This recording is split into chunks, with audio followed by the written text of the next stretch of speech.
Evening. Changes are coming for Gainesville Police Department's K-9 unit after the sergeant in charge resigned. Now K-9 handlers will be the ones on patrol.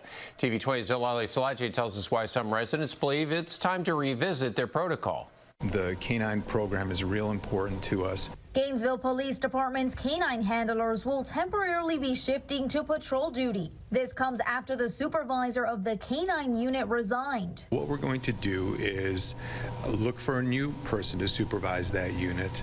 And while we're doing that, we're going to review our policies of how our units are deployed. Now that GPD officials are searching for a certified K-9 trainer, the handlers will be taking 4 of the 44 patrol officer vacancies. Although officials say the situation is temporary. Calls where you would normally say, hey, we need a K-9 in here to look for a suspect, or hey, we've got a situation here where we might need a K-9 to look for evidence or things like that. We're not going to be doing that for the time being while we review those policies. Many residents I spoke with support the K-9 unit and say it's an important contribution to the city.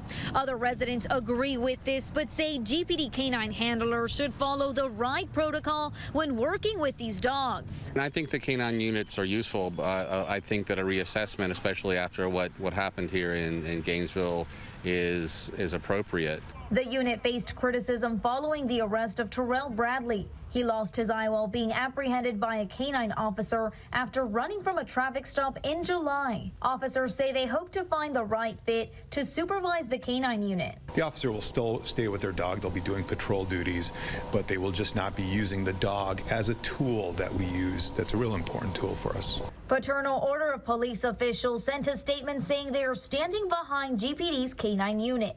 Zilali Salaje, TV 20 News.